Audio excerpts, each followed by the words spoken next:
Olá, hoje vamos falar um pouquinho sobre os ciclos biogeoquímicos, né? A gente pode ver pelo nome, né, biogeoquímicos, né, que é a união de biologia, geologia, aspectos da geologia e aspectos da química, certo? Então, a gente vai trabalhar esses ciclos dos componentes da oxigênio, da água, do oxigênio, do carbono e do nitrogênio. Se a gente reparar, o ciclo da água é bem simples, nós temos o ciclo curto, o ciclo longo, nós temos também o ciclo do carbono e do oxigênio, que na verdade um é inverso do outro, né? São o mesmo ciclo, só que um invertido, dependendo de qual você esteja tratando, e ele vai estar associado com a respiração celular e com a fotossíntese, certo? E vamos ter também o ciclo do nitrogênio, que a bactéria vai fazer a fixação do nitrogênio atmosférico, vai transformar, né, esse nitrogênio atmosférico através de reações. Então, vai ter etapa de nitrosação,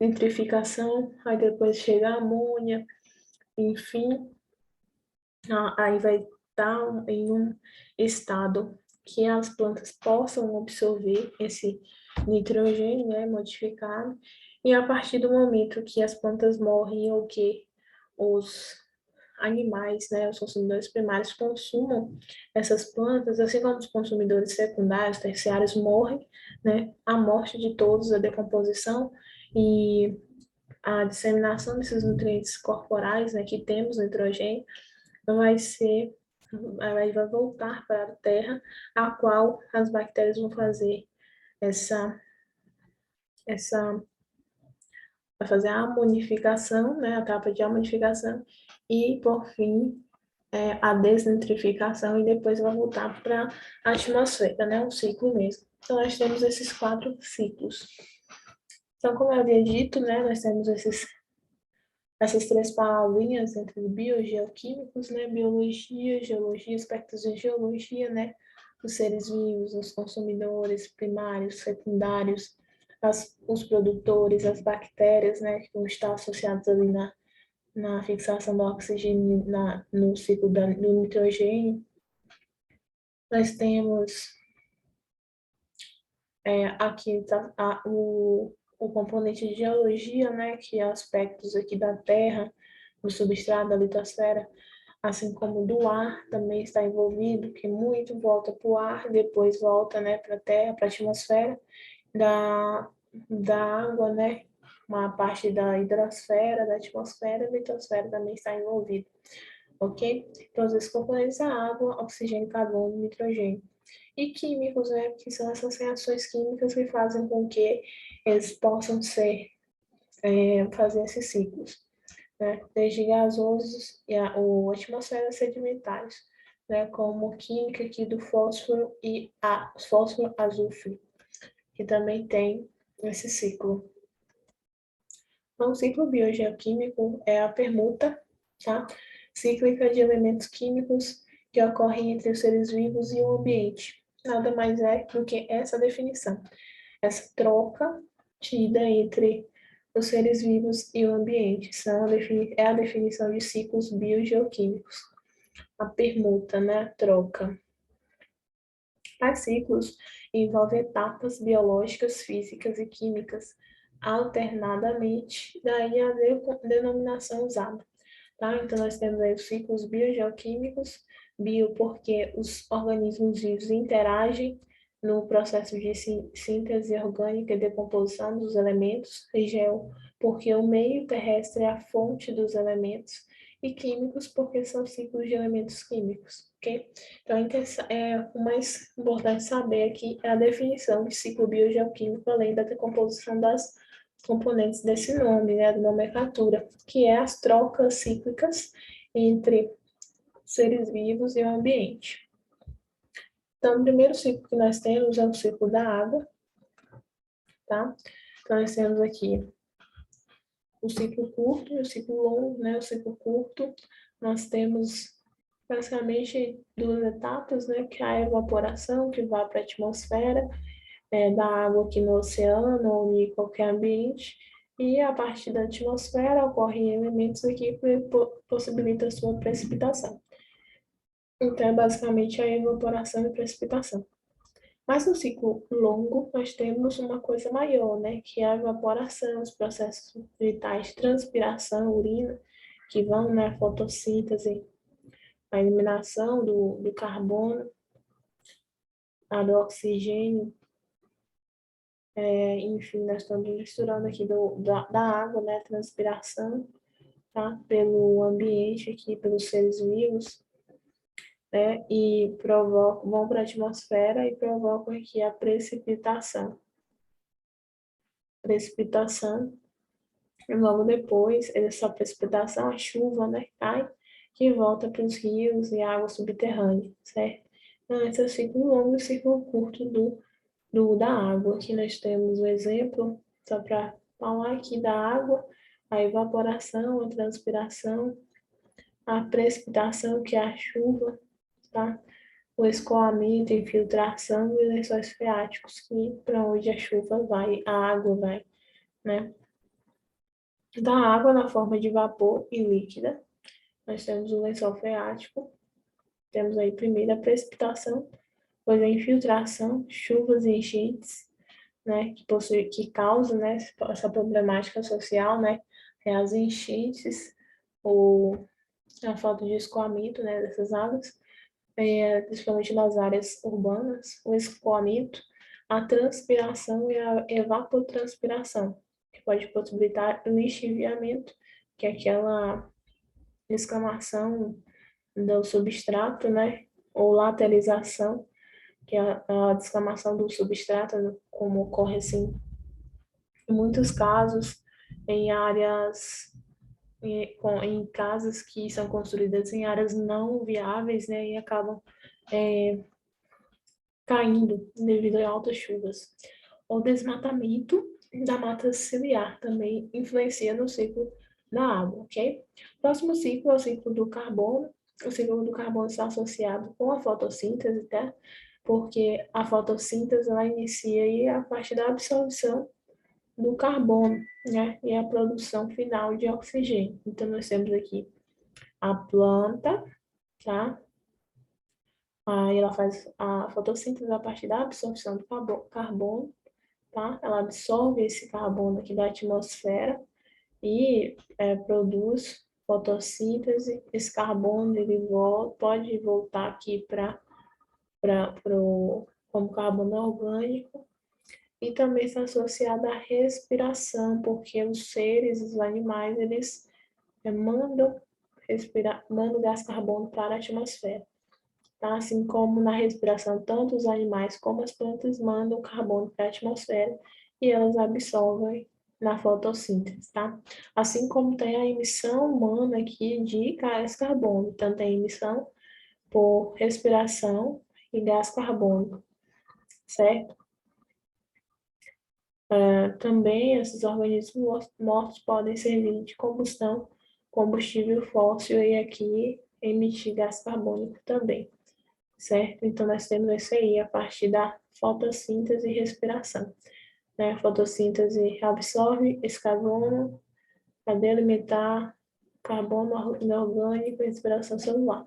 O CO2 é o principal gás estufa, né? Pelo efeito estufa pelas camadas e o uso de combustíveis fósseis, como aqui, né? E o CO2 é o monóxido de carbono, que é utilizado muito para asfixia, né? E também tem o CH4, que é o metano. Todos esses associados aí a o gás estufa, né? Os gases os gases estufa, que acabam possibilitando a volta, né, feito uma terra, uma estufa mesmo, né, que acabam deixando ali uma mormaço interna da Terra. O ciclo do oxigênio, basicamente, é contrário ao do carbono, tá? Então, nós temos aqui o ciclo do oxigênio, que é a respiração celular, tá? Os animais e plantas respiram oxigênio, então, eles absorvem oxigênio e despendem gás carbônico. Esse gás carbônico é usado pelas plantas para a fotossíntese e, ao mesmo tempo, elas emitem oxigênio para a atmosfera, tá? O oxigênio atmosférico, né? Então, nós respiramos e as plantas emitem. Basicamente isso. Estava legal até criarem os aerosóis, como CFCs, né? Que ocasionou aí buraco na camada de ozônio, o O3. Outro tipo de ciclo que nós temos é o ciclo do nitrogênio, né? O nitrogênio é um composto inorgânico que tem muito nitrogênio na atmosfera, 78%, né? Da atmosfera é nitrogênio, que é bem impressionante. Então, nós temos aqui o ciclo do nitrogênio, como eu havia explanado, feito um resumo, né, inicialmente. Aqui nós temos a fixação, primeira a fixação quem faz a bactéria, porque a planta não consegue pegar o nitrogênio gasoso direto. Então, para essas bactérias, elas fazem essa fixação, tanto que tem alguns leguminosas que têm as bactérias nas raízes. Então, essa bactéria faz essa fixação do nitrogênio gasoso no solo e transforma em amônia. Após é feita a nitrificação, tá? Essa nitrificação, ela ocorre em duas etapas, nitrosação e nitratação, tá? Nitrosação, nós temos amônia e nitrito, transformação da amônia e o nitrogênio gasoso em amônia, a amônia em nitrito, que é a nitrosação, é feito pelas pseudomonodesnitríficas, e a nitratação, né? O tratamento desse nitrito, nitratação. A nitrosação é amônia, a gente pode lembrar aqui o O, que tem amônia, nitrosação amônia e nitrito, e nitratação, nitrito em nitrato, tá? O tratamento do nitrito em nitrato, pelas bactérias nitrocobatas, tá? Então, primeiro, fixação, nitrificação, nós temos inicialmente a nitrosação, depois a nitratação, tá? Todos feitos por bactérias, tá? E só diferencia um pouco essas bactérias, ok? A próxima etapa é a etapa das plantas. As plantas, né, elas conseguem absorver o nitrato. E ao que elas conseguem absorver esse nitrato, elas utilizam para suas demandas, né, através da seiva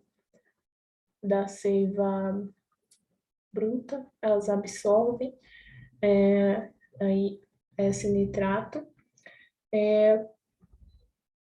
E a partir desse momento, as plantas, os animais consumidores primários se alimentam dessas plantas e após a morte de todos, seja dos animais primários, secundários, as plantas, esse nitrato, né, ele volta para a terra, para o solo, né, pela decomposição desses elementos. E daí ocorre a amonificação, né? A amonificação não só pelo fato de morrer, né, mas também de adicionar excretas, né, como urina, que tem amônia e tem ureia, ou fezes, né, que tem também essas excretas, também possibilitam aí a dispensa, a volta do nitrogênio, tá? Então, ocorre a amonificação, né, devolvido aí a modificação, aí ocorre também a próxima etapa, que é a desnitrificação pelas bactérias Pseudomonas desnitrificas, que é as mesmas, né, que transformam nitrito em amônia. E aqui ela faz o processo inverso, né, que é a amônia em nitrito, ou a amônia, né, amônia, o nitrito em amônia, e a partir disso ocorre a formação disso tudo das bactérias e esse nitrogênio gasoso volta para a atmosfera, ok? É bastante comum também nos aminoácidos, como a gente já viu nas aulas passadas sobre proteínas, né? Então, é muito interessante o ciclo do nitrogênio. Então, nós temos aqui esse ciclo, né? O último ciclo dos ciclos biogeoquímicos, essas trocas, né, entre os seres vivos e o ambiente, certo? Então, nós temos aí a fixação do nitrogênio gasoso, amonificação, nitrificação de novo e desnitrificação, que é a volta para a atmosfera, certo? Então, como eu havia dito, tem algumas leguminosas que apresentam, né, a família Fabácea, a ordem Fabácea, a família Fabácea, é o Lilinácea, que tem nódulos nas raízes, elas possuem bactérias. E essas bactérias já facilitam, né, o processo, né, até elas absorverem todo esse nitrato, esse nitrogênio gasoso. Essas bactérias aí nas raízes possibilitam essa fixação mais rápida, né, no ar. E as leguminosas têm um teor proteico maior que o superior, justamente por essa questão, né? Aqui nós temos a exemplificação, né? Essas leguminosas, o nitrito, ele já tem bactérias que já faz a fixação, o potássio, o, o fósforo, cálcio, magnésio, enxofre, boro, todos os nutrientes sais vão aqui de forma bem direta, né? Para essas bactérias, acaba que absorve aqui nitrogênio e a proteção só fixação biológica de nitrogênio, fixação biológica de nitrogênio leguminosas, né? Então, nós temos essa questão. E a adubação verde feita por plantas desse tipo, né? A fim de deixar o solo mais rico. A adubação verde é muito importante. Então, algumas questões, né? Qual tipo de bactéria que atua na nitrosação? Lembrando de nitrificação, é a primeira, né? Nitrosação. Nós temos essa aqui, Nitrobacter, Basotobacter e Nitrosomonas de nitrosação, que é nitrosomonas, né? A letra C, que é a representação dela, dessa bactéria. Uma reserva natural de gás carbônico está presente onde? Nas florestas, né? A reserva natural de gás carbônico. Tem que ter muito gás carbônico, né, para elas consumirem.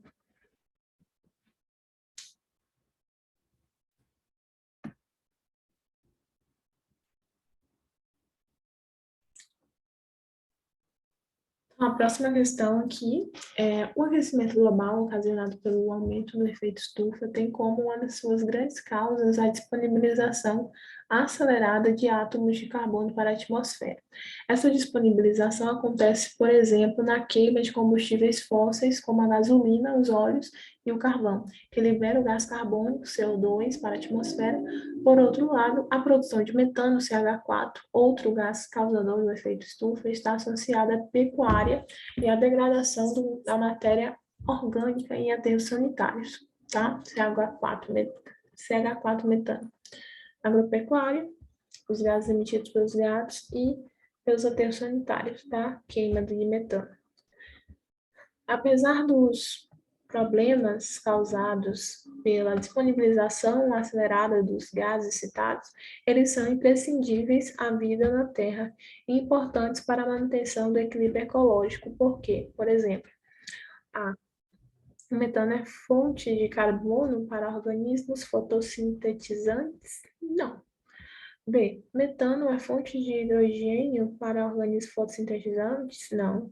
C. Gás carbônio é fonte de energia para os organismos fotossintetizantes? Não. D. Gás carbônico é fonte de carbono inorgânico para organismos fotossintetizantes? Sim. E gás carbônico é fonte de oxigênio molecular para organismos heterotróficos aeróbicos? Não. Próxima. O nitrogênio é essencial para a vida e o maior reservatório global desse elemento na forma de N2 e a atmosfera. Os principais responsáveis por sua incorporação na matéria orgânica são micro-organismos, fixadores de N2 que ocorrem de forma livre ou simbiontes com plantas. Letra A. Aí pergunta. Os grandes ciclos biogeoquímicos do planeta, animais garantem suas necessidades metabólicas desse elemento pela absorção do gás nitrogênio pela respiração? Não. Ingestão de moléculas de carbono, carboidratos vegetais? Não. Incorporação de nitritos dissolvidos na água consumidas? Não. Ter transferência da matéria orgânica pelas cadeias tróficas? Sim. Como eu havia dito lá nas transformações químicas. Protocooperação com micro-organismos fixadores de nitrogênio? Não necessariamente, né? Está falando das leguminosas, exemplo, das raízes. Próximo. O ciclo biogeoquímico do carbono compreende diversos compartimentos, entre os quais a Terra, a atmosfera e os oceanos, e diversos processos que permitem a transferência de compostos entre esses reservatórios. Os estoques de carbono armazenados na forma de recursos são não renováveis, por exemplo, o petróleo, são limitados, sendo de grande relevância que se perceba a importância da substituição de combustíveis fósseis por combustíveis de fontes renováveis. A utilização de combustíveis fósseis interfere no ciclo do carbono, pois provoca: letra A, aumento da porcentagem do carbono contido na Terra? Não. B, redução da taxa de fotossíntese dos vegetais superiores? Não. C, aumento da produção de carboidratos de origem vegetal? Também não. Letra D, aumento na quantidade de carbono presente na atmosfera? Sim. Que há muita emissão de carbono, né? Devido à substituição de combustíveis fósseis. E redução da quantidade global de carbono armazenado nos oceanos. Não. 8. A aplicação excessiva de fertilizantes nitrogenados na agricultura pode acarretar alterações no solo e na água pelo acúmulo de compostos nitrogenados, principalmente a forma mais fertilizantes, né?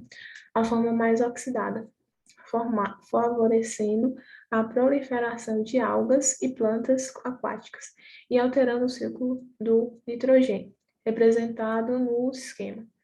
A espécie nitrogenada mais oxidada tem sua quantidade controlada por ação de micro-organismos que promovem a reação de redução dessa espécie no processo denominado de desnitrificação. O processo citado está representado na etapa 5, né, que é a última etapa de desnitrificação, né? Então, é a última etapa, que ele fala de desnitrificação até na etapa 5, última, que é a transformação de nitrato, né, em nitrato gasoso, nitrogênio gasoso para a atmosfera. Então, a resposta é a letra E. Próximo. A fotossíntese é um processo biológico predominante para a produção de oxigênio encontrado na atmosfera.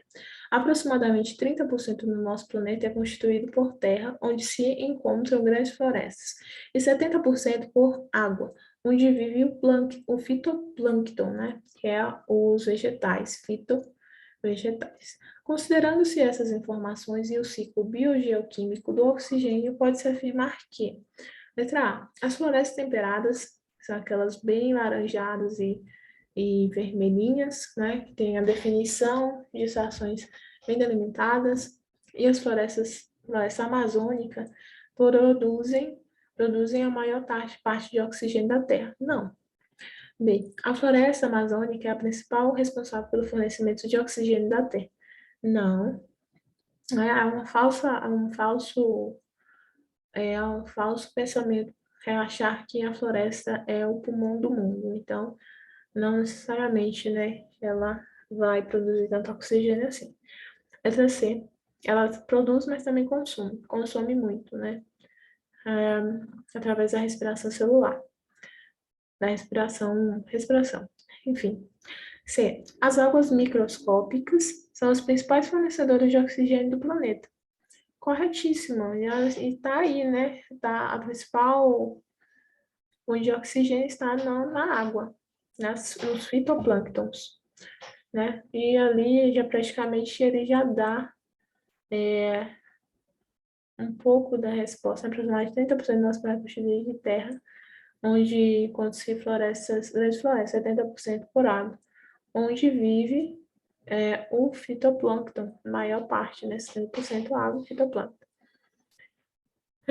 Quinto, na técnica de plantio, conhecida por hidroponia, né, que coloca ali as raízes diretamente na água, como alfaces e tal, os vegetais são cultivados em uma solução de nutrientes no lugar do solo, rica em nitrato e ureia.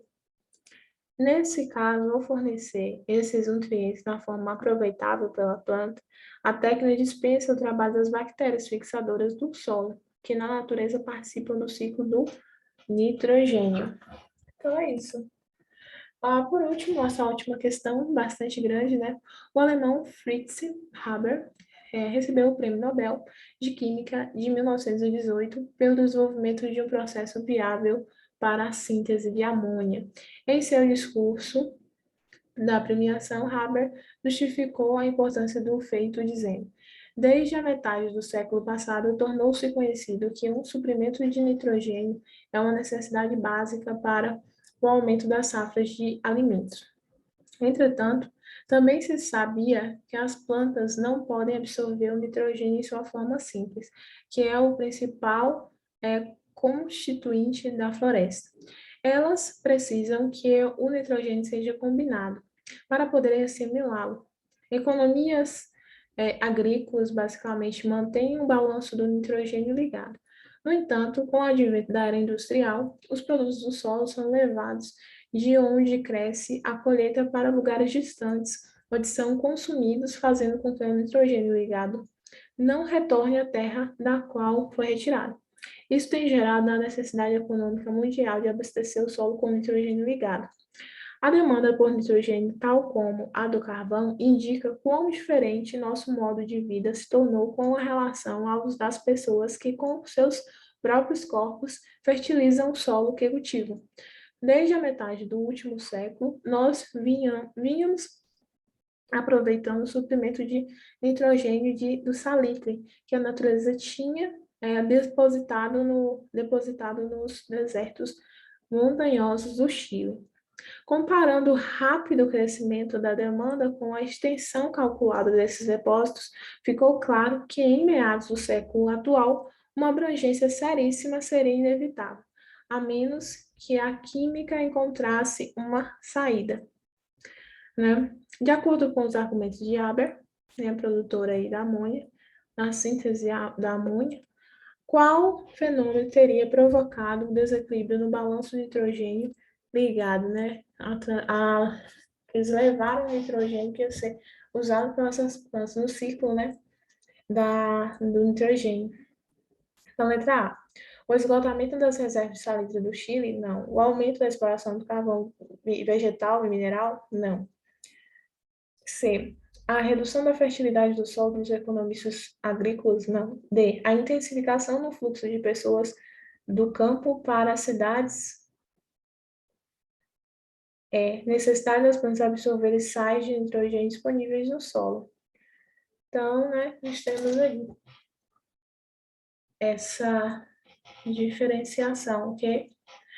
Então, essa foi nossa aula sobre os ciclos biogeoquímicos. Ficamos por aqui e até a próxima.